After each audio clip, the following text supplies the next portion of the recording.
News ಎಟ್ 4 ಗೆ ಸ್ವಾಗತ. ನಾನು ಸೌಮ್ಯ ಮಳಲಿ. ಶ್ರೀಶೈಲಪ್ಪ ಬಿದರೂರು ಉಳಿಸಲು ನಡೆದಿತ್ತು ಸರ್ವ ಪ್ರಯತ್ನ. ಶ್ರೀಶೈಲಪ್ಪ ಕಡೆ ಕ್ಷಣದ ವಿಡಿಯೋ ನ್ಯೂಸ್ 18 ಕನ್ನಡಕ್ಕೆ ಲಭ್ಯವಾಗಿದೆ. ಹೃದಯಾಘಾತದ ಬಳಿಕ ಕಚೇರಿಯಲ್ಲಿ ಪ್ರಥಮ ಚಿಕಿತ್ಸೆಯನ್ನ ಕೊಟ್ಟು ಅವರನ್ನ ಉಳಿಸೋದಕ್ಕೆ ಸರ್ವ ಪ್ರಯತ್ನವನ್ನ ಮಾಡಲಾಯಿತು. ಅದರ ವಿಡಿಯೋ ನ್ಯೂಸ್ 18 ಕನ್ನಡಕ್ಕೆ ಲಭ್ಯ ಆಗಿದೆ.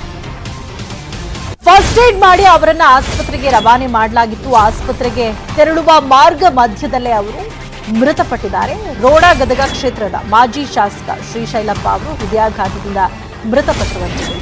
ಟಿಕೆಟ್ ಆಕಾಂಕ್ಷಿಗಳ ಸಭೆಯಲ್ಲಿ ಪಾಲ್ಗೊಂಡಿದ್ದಂತಹ ಸಂದರ್ಭದಲ್ಲಿ ಅವರಿಗೆ ಹಾರ್ಟ್ ಅಟ್ಯಾಕ್ ಆಗಿರುವಂಥದ್ದು.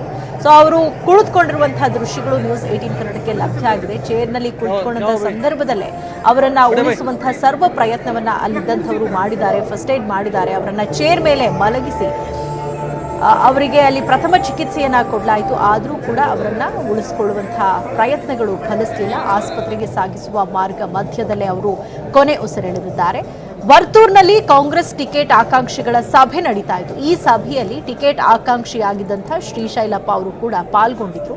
ಚೇರ್ ಮೇಲೆ ಕುಳಿತುಕೊಂಡಿದ್ದಂತಹ ಸಂದರ್ಭದಲ್ಲೇ ಅವರಿಗೆ ಹಾರ್ಟ್ ಅಟ್ಯಾಕ್ ಆಗಿರುವಂಥದ್ದು. ಇನ್ನು ಆ ಸಂದರ್ಭದಲ್ಲಿ ಅಲ್ಲಿ ಜೊತೆಗಿದ್ದಂಥವರು ಅವರನ್ನ ಉಳಿಸುವಂತಹ ಸರ್ವ ಪ್ರಯತ್ನವನ್ನ ಮಾಡಿದ್ದಾರೆ. ಆದರೆ ಅದು ಸಕ್ಸಸ್ ಆಗಿಲ್ಲ. ಅವರನ್ನ ಆಸ್ಪತ್ರೆಗೆ ಸಾಗಿಸುವ ಮಾರ್ಗ ಮಧ್ಯದಲ್ಲೇ ಅವರು ಮೃತಪಟ್ಟಿರುವಂಥದ್ದು. ನಾಳೆ ಮಧ್ಯಾಹ್ನ ರೋಣ ತಾಲೂಕಿನ ಸೂಡಿ ಗ್ರಾಮದಲ್ಲಿ ಅಂತ್ಯ ಸಂಸ್ಕಾರ ನಡೆಯಲಿದೆ. ವೀರಶೈವ ಲಿಂಗಾಯತ ಪದ್ಧತಿಯಂತೆ ಅಂತ್ಯಕ್ರಿಯೆ ನಡೆಸುವುದಾಗಿ ಅವರ ಆಪ್ತರು ಮಾಹಿತಿಯನ್ನ ಕೊಟ್ಟಿದ್ದಾರೆ.